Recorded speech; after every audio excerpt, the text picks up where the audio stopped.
Contacting the Ancient Ones and opening a portal in the space-time continuum, Aleister Crowley, Lamb, and Little Gray Men. This is Connecting the Dots, ladies and gentlemen. I have linked the swath of UFOs in 1947 to the Babylon working, as well as the Amalantra working from 1918.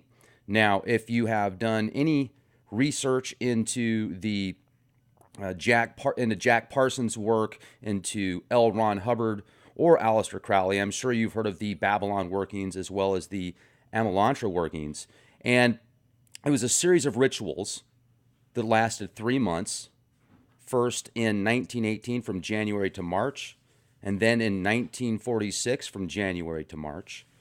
And I want to share with you a new section on the website at forums.leakproject.com.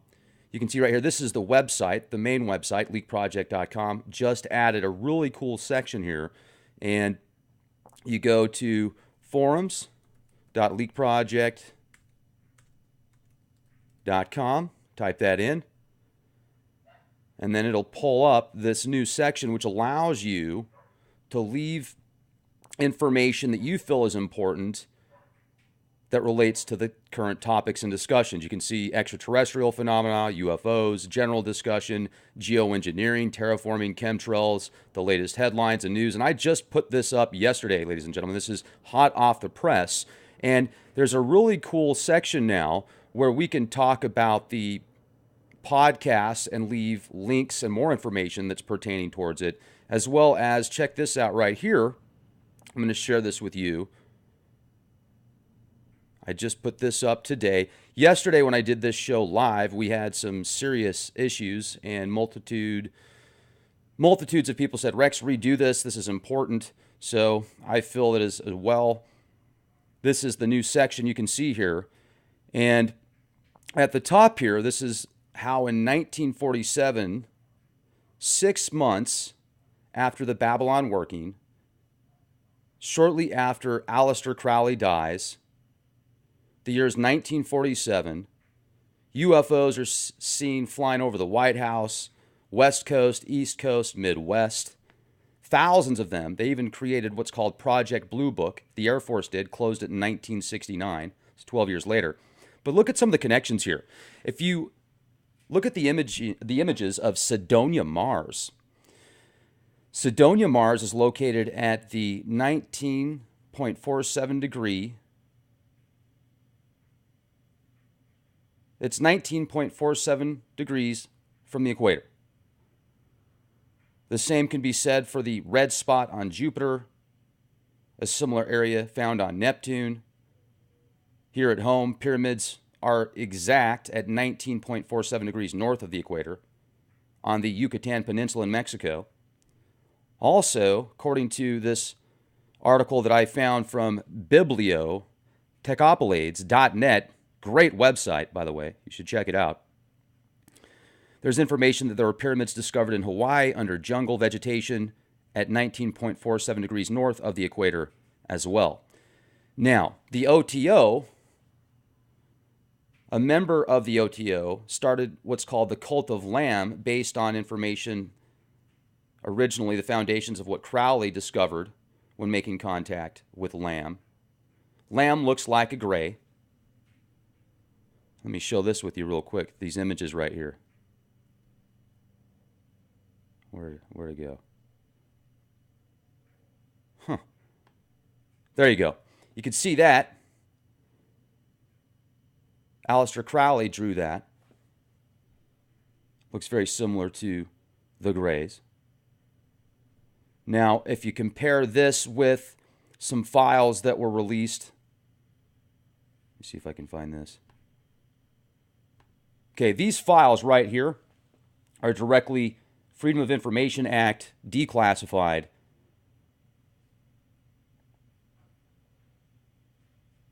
This was sent to the FBI, and this is a collection of papers and information of flying discs. And one thing that's a little bit spooky is right here, this information was from a source with multiple degrees. He says, do with this what you will, but these discs that you're seeing, many of these, do carry crews. Others are under remote control. You can see it right here. We just look at it. Their mission's peaceful. The visitors contemplate actually settling on this plane. These visitors are human-like, but much larger in size. Now let's take a time out here for a minute. I'm thinking of the geoengineering, the stratospheric aerosol injections, the terraforming of the Earth, this artificial construct that seems to be overtaking the organic structures here at home. So my question is it for them or is it for us? Who's it for? And much larger beings? Well, the Greys aren't much larger. It makes me think of the Anunnaki. The gods that were worshipped in Egypt, ancient Mesopotamia, still to this day. Now here's where it gets interesting. They are not Earth people, but from their own world. They do not come from a planet, as we use the word, but from an etheric planet which interpenetrates with our own. It is not perceptible to us, and the bodies of these visitors and the craft automatically materialize on entering the vibratory rate of our current matter. These disks possess a type of radiant energy or a ray which could easily disintegrate any attacking ship. Disintegrate. Wow. Imagine that. Gone. Gone. They re-enter the etheric plane at will and so simply disappear from our vision without trace. The region from which they come is not the astral plane, but corresponds to the locus or talus. Students of esoteric matters will understand these terms. Could somebody explain to me what that means? Because I do not know yet. They probably cannot be reached by radio, but can be by radar if a signal system can be devised for that apparatus. We give information and warning and can do no more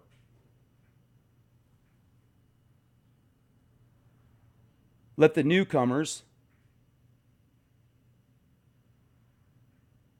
have kindness unless the discs. Let the newcomers be with every kindness unless the discs are withdrawn. It's hard to read this part down here.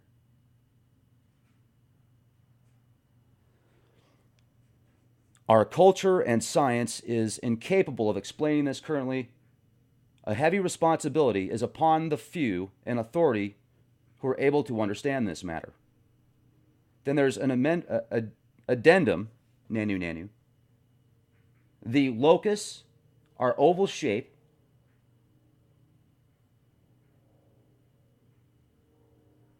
Heat-resisting metal or alloy not yet discovered. The front part contains the controls. You can see right here, this is the teletype, the decoded copy. I'll leave a link for this because there's 69 pages in total. And it goes on and it discusses some top military brass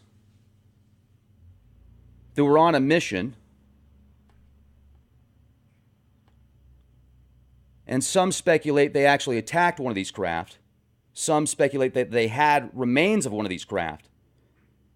And the person, the top brass, died in the crash. There was a crash.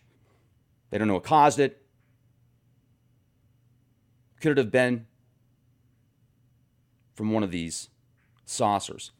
Now, if these saucers can disintegrate things at will and fly over the White House, I had a guest on the show, Wilbur Allen, real nice guy, a couple years ago. He's got tons of pictures of these craft over D.C., over the White House.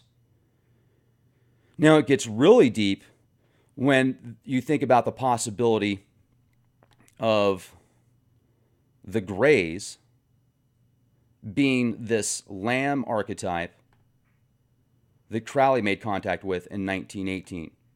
And then Parsons, Hubbard, and I don't remember who else was involved in this,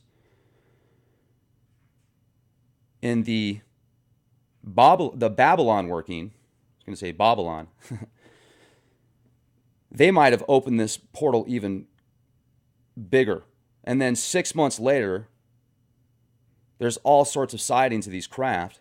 Some speculate even that Crowley, by making contact with Lamb being connected with Iowas, which was his guardian angel, he said. Iowas is also, he says, according to the Christian perception, would be the Antichrist or the devil, Satan.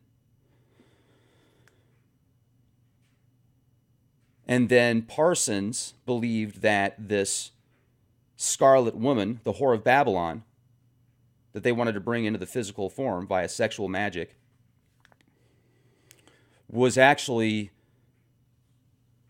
good and a part of the new age of Horus, and those that saw her as evil or bad or wicked were a part of the dying age of Osiris. So now that this connection's been made, now that this portal has been opened, did they close it, or are they being more cautious now and showing themselves? I've had guests on the show like John D'Souza, former FBI, 25 years, very intelligent man. He's written a couple of books. He told me about an experience that he had on the show when he was a kid, almost got abducted, literally got pulled up to the ceiling by some type of beam, and then he bounced off the ceiling and fell back on the floor. Pretty wild. You should definitely listen to that interview if you haven't already. It's John D'Souza. Just look up his name. It's on YouTube, and you'll see that the #1 viewed podcast, I think that's one of the best shows that he's done. Incredible show. I'm going to have him back on. He talks about a lot of stuff. He's been on twice. Really good interviews both times. Brought something new to the table each time, but check that out. He discusses how aliens, extraterrestrials, are interdimensional. And they're not from other planets, at least the ones that we see now, but they're actually very similar to the description in this declassified file. Now, I still personally believe there are extraterrestrials from other planets, without a doubt. That's my belief. I've had personal encounters before that, hey, maybe they were interdimensional. Maybe they were here from another planet. Maybe it was highly concentrated swamp gas from Uranus. Whatever they were awesome. And, I felt like they were more than just, but I guess interdimensional, that could be physical as well, right? So interdimensional could be all of the above. They were fascinating nonetheless. But I've had 3 experiences over the past 4 years where I've actually seen something in the skies that I can't explain. Actually 4, because the rod that I saw, this huge rod that was, I don't know how high up it was, in Utah, saw them a week apart. First time I saw it was by myself in northern Utah on the freeway. The second time I was with my coworker in southern Utah, and he saw it with me. It was fascinating. It was like this rod-shaped UFO, and then it just kind of went zzz and disappeared. I don't know if that had the ability to go in and out of physical existence, like in Dune. The spice extends life. The spice expands consciousness. Whatever it was fascinating. But the 2 times after that, the description, the reason I bring this up is it reminds me of something that was talked about in these files that you need to read. You need to go through all of these files. And there was a multitude of them, and they kind of looked like birds, but they were so far away, they definitely weren't birds. And they would flock out, and there would be a multitude of them, and then they would go back into one. And then they would come out, and then they would go back into one. And I was so excited when I saw it that I busted out my cell phone and I tried to record it. You couldn't see anything, but I'm like, hey, can you see that? This is so exciting. I'm just driving home. I'm almost to my house, and it was just one of the coolest things. Because they would come out, and they would do these formations, and they would go back, and then it'd be one piece, and then... And anyway, they were like black or dark colored the first time. Recently, in the hill country in Austin, let's go back here for a second. The next morning, I wake up at like 4 o'clock in the morning, and it sounds like there's like this, and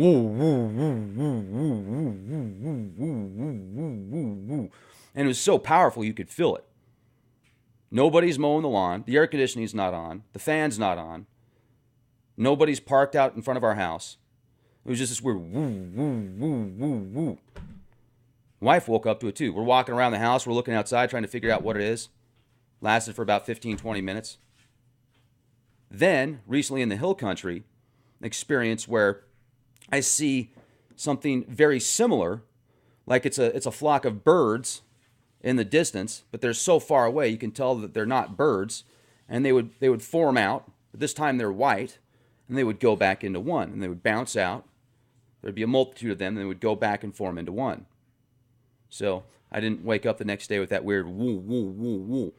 But one of the descriptions in these files, this kid is sitting on his porch, and this is in 1947, and he sees these things moving around like they're balloons, but they're way out past airplanes. So they're not balloons, but that was the best way that this kid could describe them. And he even took pictures of them, and these pictures were put in the paper, and you can see these pictures, but they're copied in black and white, and the picture quality is terrible. You can't even see what they look like. It'd be neat to get access to the original images. So I'm wondering if I saw something similar. Maybe it was just a flock of birds that was further out than an airplane would be. So, pretty bizarre, pretty bizarre. So what do you guys think about the connections of the Greys? Maybe there's also a being that looks similar to the Greys, but is far advanced, much larger, similar to, once again, this picture right here. Now, let me show you this also. I'm going to show you this image of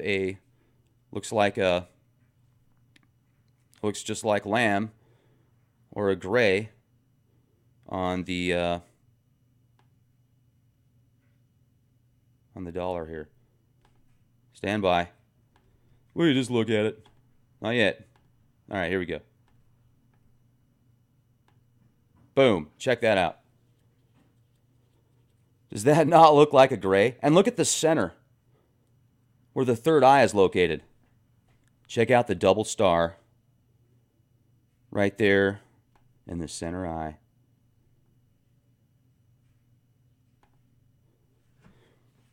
Now, there's a very real chance that oftentimes when people are abducted and they have encounters with these little gray men, they're not the same as Lamb or that archetype.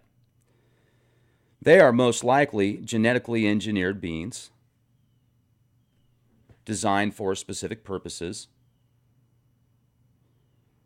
There's different levels of intelligence.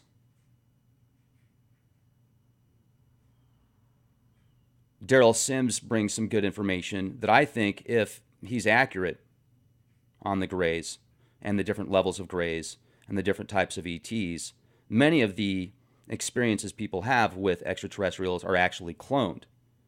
Doesn't mean they're not real, doesn't mean they don't have a soul, but it means that they've been cloned. Maybe they do, maybe they don't, I don't know. There's varying opinions on that.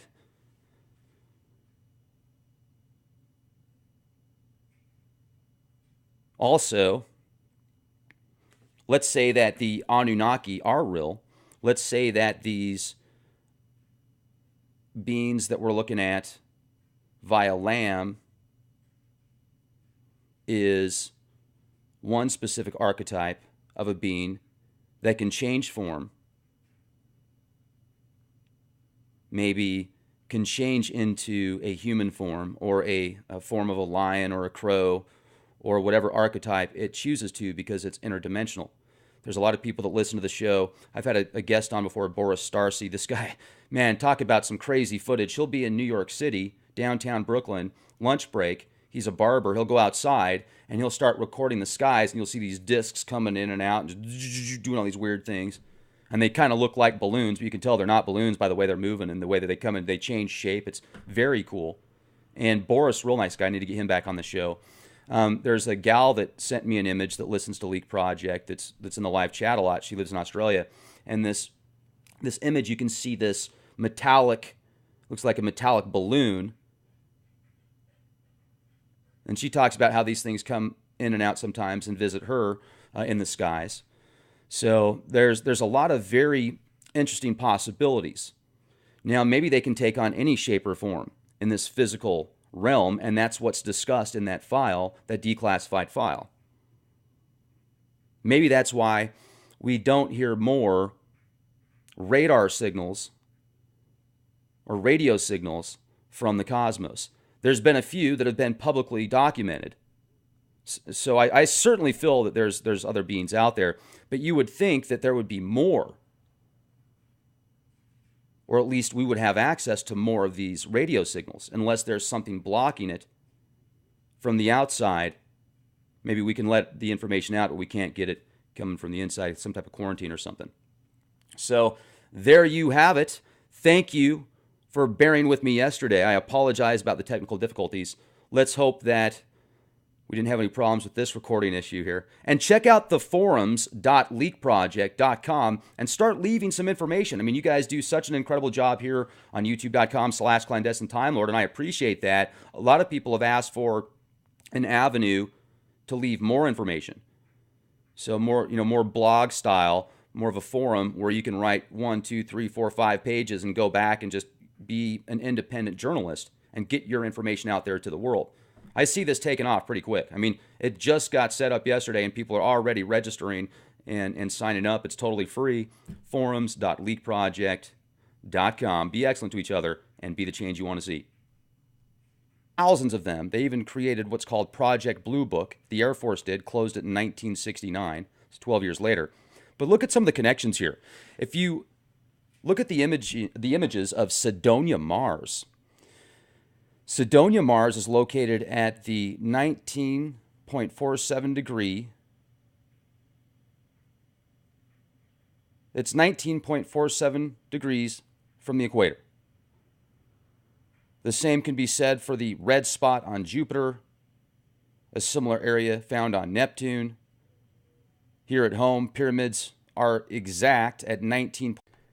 Contacting the Ancient Ones and opening a portal in the space-time continuum, Aleister Crowley, Lamb, and Little Gray Men. This is Connecting the Dots, ladies and gentlemen. I have linked the swath of UFOs in 1947 to the Babylon working, as well as the Amalantra working from 1918. Now, if you have done any research into the Jack Parsons' work, into L. Ron Hubbard or Aleister Crowley, I'm sure you've heard of the Babylon workings as well as the Amalantra workings. And it was a series of rituals that lasted 3 months, first in 1918 from January to March, and then in 1946 from January to March. And I want to share with you a new section on the website at forums.leakproject.com. You can see right here, this is the website, the main website, leakproject.com. Just added a really cool section here. And you go to forums.leakproject.com, type that in. I just put this up today. Yesterday when I did this show live, we had some serious issues, and multitudes of people said, Rex, redo this. This is important. So I feel it as well. This is the new section you can see here. And at the top here, this is how in 1947, 6 months after the Babylon working, shortly after Aleister Crowley dies, the year is 1947, UFOs are seen flying over the White House, West Coast, East Coast, Midwest. And then it'll pull up this new section which allows you to leave information that you feel is important that relates to the current topics and discussions. You can see extraterrestrial phenomena, UFOs, general discussion, geoengineering, terraforming, chemtrails, the latest headlines and news. And I just put this up yesterday, ladies and gentlemen. This is hot off the press. And there's a really cool section now where we can talk about the podcast and leave links and more information that's pertaining towards it, as well as check this out right here. I'm going to share this with you.